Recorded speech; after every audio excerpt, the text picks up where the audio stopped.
Creating a high-level villain in D&D can be one of the most rewarding parts of being a narrator. They're not just that final boss, they're a critical part of the story, and they can create some of the most memorable moments for your players.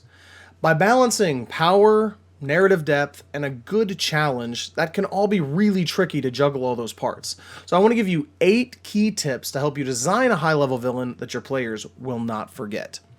First, if you don't want to watch the whole video, here's a graphic that has all 8 of those tips on there.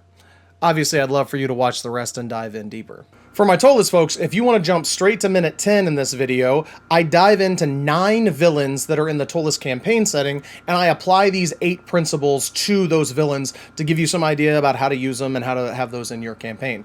Number 9 of those villains is Aga-san, who I really love what I've done with him. I've never seen it done before. It's kind of just a new twist and a new take. So check that out. Let me know in the comments down below what you think about what I'm doing with him and what you're doing with your Tolus villains. All right, tip number 1. Focus on the villain's goals.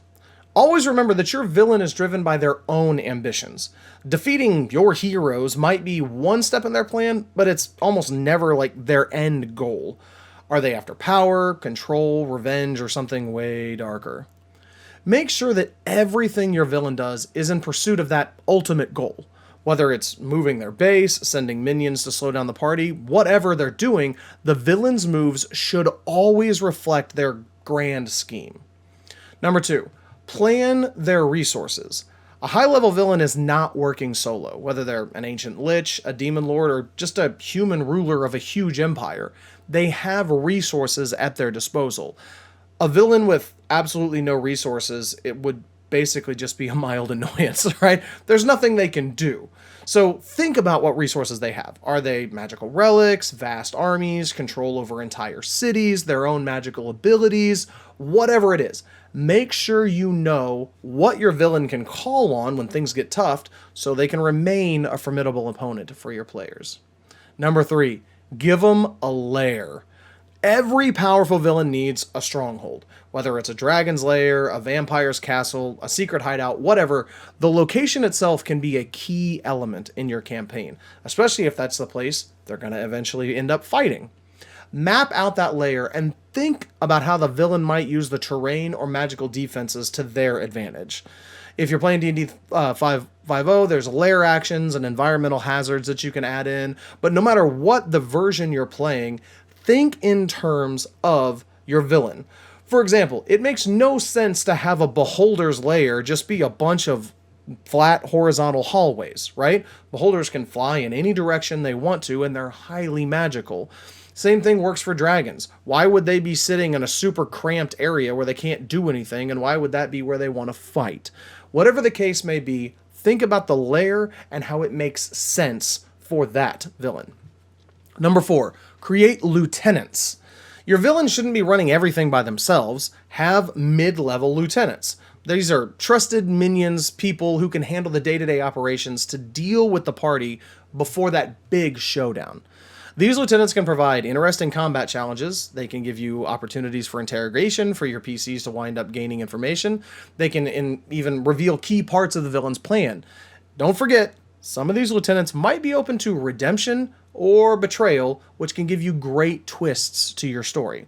If you ever wind up planning on having a big bad guy, and that big bad guy that you have gets wiped out super quickly, well, magically they can just become one of those lieutenants to your actual big bad guy.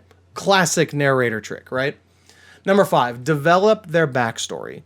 Nobody starts out as a villain, and really nobody thinks of themselves as a villain. Take some time to write that backstory for your villain, or really make sure you understand the backstory if it was written by somebody else in whatever setting you're playing. Figure out how they ended up on this dark path. This is going to help you get inside their heads and make their motivations feel way more real. It also gives your players the chance to uncover a villain's past through NPCs, documents, and other clues, making them feel like they're piecing together a deeper story, making them feel like they're really earning and living in the world that they're in. Number 6, prepare for high-level mobility. Most games end before level 10. I am currently, let's see where we're at as of right now today. The calling campaign got everybody to 14th level, and I gotta tell you, they are insanely powerful and they can do an insane amount of stuff. Well, at higher levels, your players, they can travel great distances in a snap with teleportation, flight. My characters, even though this isn't necessarily, teleportation, they dimension door practically everywhere. And, you might even wind up with magical vehicles, whether that's horses, whether that's Pegasi or other specialized mounts, whether it's a magic carpet, whatever. Your villain should be just as mobile. So that means they need to be able to keep up with the heroes to strike wherever they need. That means they need to be able to get away from them. So think about how fast movement is going to affect your campaign's pacing and prepare for the world to feel a little bit smaller when everybody can get around so quickly once they get up to those higher levels. This is another great thing too, thinking about that mobility, not just physically moving around, but also the villain growing in ability and power. As your characters are gaining power, gaining new abilities, gaining all of this wealth and stuff like that, why can't your villain be doing the exact same thing? Number 7. Threaten the NPCs. Now, you don't want to do this too often, or you wind up with those players that will absolutely never form relationships, never form alliances, because they know you're just going to wind up threatening them. So you want to use this sparingly to make sure that you don't make your players no longer want to form any of those bonds. This is one reason I love Tolus, and I love running a setting in one city, because they have to form bonds with these people. They're just in one city. They pretty much never leave there. So it means they have to form relationships. They have to form bonds. I've been very careful about attacking those relationships because I want to make sure that they don't feel like it's a penalty to them. Why is the classic backstory for adventurers? My parents died and now I'm out for revenge. Well, it allows them to sever all of those ties and give the DM, the narrator, less people to threaten. Well, a high-level villain has the power to target not just the heroes, but their allies. NPCs your players care about are within the reach of the villain's influence, and that can raise the stakes dramatically. If you put the lives of the NPCs at risk, you add a personal element to the conflict, which gives your players more reason to take the villain down beyond just stopping their evil plans. Again, I caution you, use this sparingly. It's just one plot device among many that you have. You can also threaten locations. Again, I say use this sparingly, but one of my favorite things in my Tolus campaign with the calling is they are building houses, they're renovating locations, they have businesses. And so while we don't want to just have the Tarrasque come in and level those all in one spot, right? What you can do instead is simply add a threat to those locations. If you don't do this, I'm going to blow your building up, whatever. The idea that you can threaten that, but you still want them to have the desire to have those roots, if that's the kind of campaign you're playing. That's what I love about Tolus. Number 8 is just draw inspiration from other sources.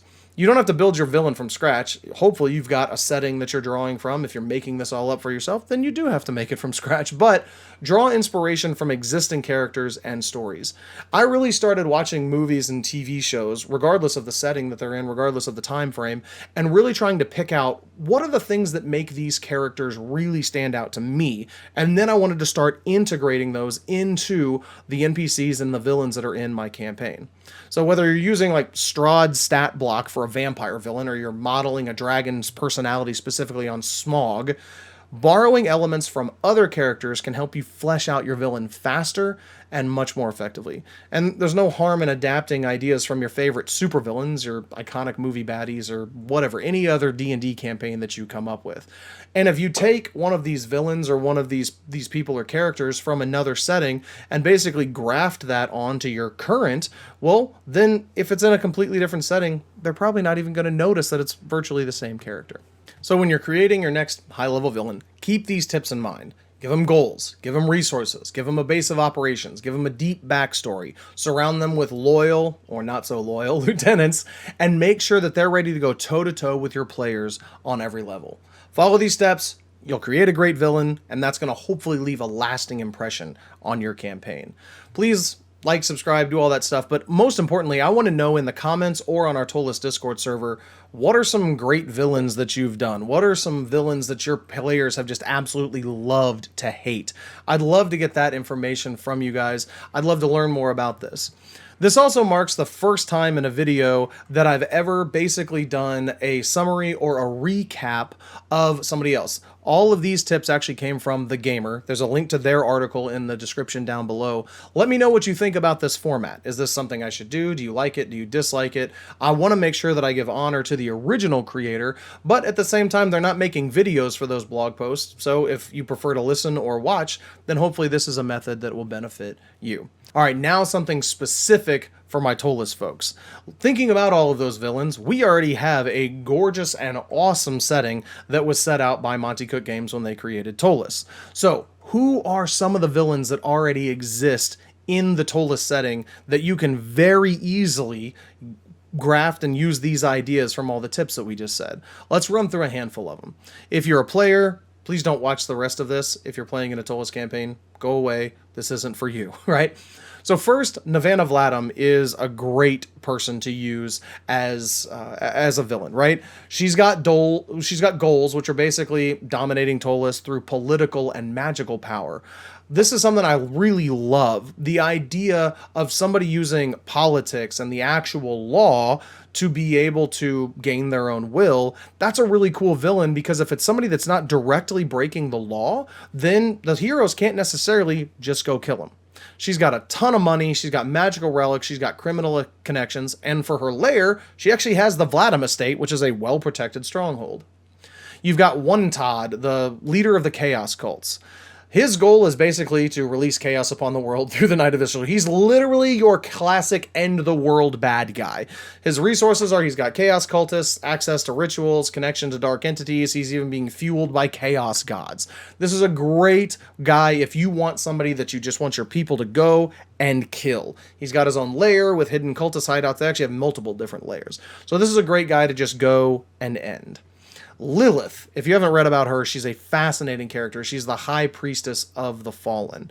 Her goals are to bring demonic influence and darkness. Her resources, she's got a ton of her demonic powers. She's got cultists. She even has dark magic from the fallen and resources and all kinds of stuff like that. And her lair, which is actually multiple people's lairs, is the Dark Reliquary, which is the super evil, crazy structure in the necropolis, just filled with undead, filled with demons. This is another one of those villains that you can probably just go after, but this is going to be a high level. So she's a perfect one to have lieutenants that you throw at your people first. Then we've got Shulakar, the Dark Elf Outcast. So if you've played any of the existing adventures from Chapter 33, you've probably already encountered this guy. He's a really good kind of lower level villain, and it'd be very easy to turn him into a lieutenant for a bigger bad guy if you wanted to do that. He's basically after, vengeance against the city. He's really just trying to procure magical items, dark magic, and alliances with underworld figures. He's got those as resources, but that's also part of his goal that he wants to get into Castle Shard. And then he does have a lair, which is a hidden safe house and underground sanctuaries. My players actually took his safe house over, and they wound up building a business on top of it. So that's pretty cool from the Calling campaign. The Iron Mage is another one that he could be a villain that turns out to actually be an ally, because his goals are kind of unknown. He basically just manipulates the arcane forces in Tolus. His resources, again, are relatively unknown. He's got a ton of arcane knowledge. He's got super strong magical powers. He's got allies in the various magical circles. And then his lair, again, is unknown. This is a great one of those kind of gray areas that you don't know if he's a good guy, you don't know if he's a bad guy. Maybe he does bad stuff, but maybe he's doing it for good reasons. So this is a good person to throw at your characters. The Vi is an assassin guild, so instead of being just one person, you've got a whole group of people. So their goals are basically just profit through assassinations and dealing with the black market. Resources, they've got a ton of assassins, they've got poison, they've got a lot of money, they've got access to the underworld, and they've got a lair. They've got several, actually. They've got hidden bases and safe houses scattered all throughout the city districts. Helmut Ittelstein is another one. I've read a lot of Tolus campaigns, and he is a really cool figure to have in the game because he's not just straight evil, and he doesn't start out that way. So he's kind of more going after political control over Tolus, and there is some of the magical, he wants to be more involved with the magical institutions. But at the same time, he's not necessarily evil. He actually does, for the most part, have Tolus's political good in mind, Resources, he's the head of a big church, he's got political influence, he's got magical power, he's got a network of followers. And then for his lair, he's got his own house that is detailed in the adventures. He's got the actual church, which they have, and then you could add another one maybe if he needed a sinister lair at some point. So there are a ton more villains. I'm going to mention one more. Aga Shan. He is the lich that owns the White House. Not the actual White House, obviously, but the House of Ill Repute in Tolus over in the Old Town district there. So his goals are kind of just continue to exist. He'd kind of like to control Tolus a little bit more, but really like dive into the Spire's secrets and learn more, essentially just gain more power. So his resources, he's got undead armies, he's got a ton of ancient knowledge, he's got powerful magical artifacts, and his lair, he has a super heavily fortified underground fortress filled with traps, undead guardians, arcane wards. My players, you better not be watching this right now, but one of my favorite things that I did with Aga Shan is actually I hated the idea of a lich being just, surrounded by skulls in this dark, damp area.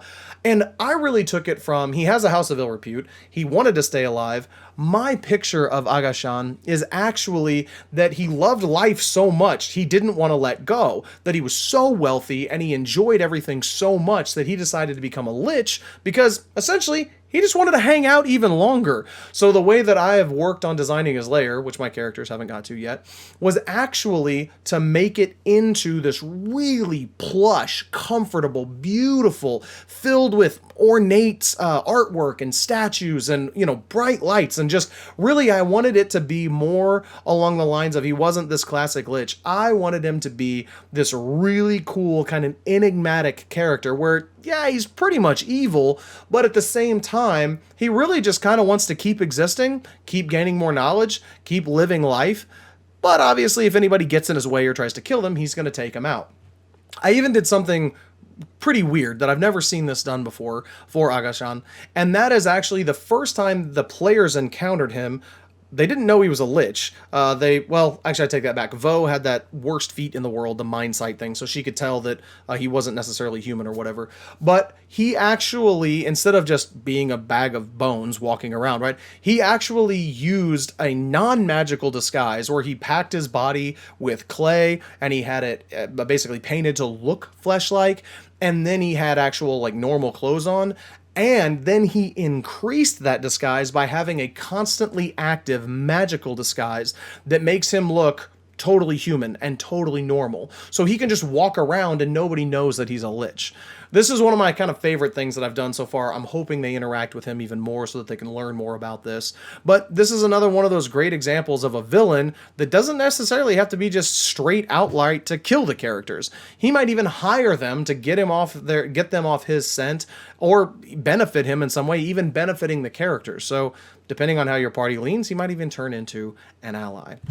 So, Tolus, folks, I hope this has been a good breakdown for you. Again, please let me know down in the comments. I always want to know what you guys are doing, what's fun, what's not, where you're hitting hurdles, and just I want to know how to help your game even more. So, until next time, stay out of the shadow of the spire.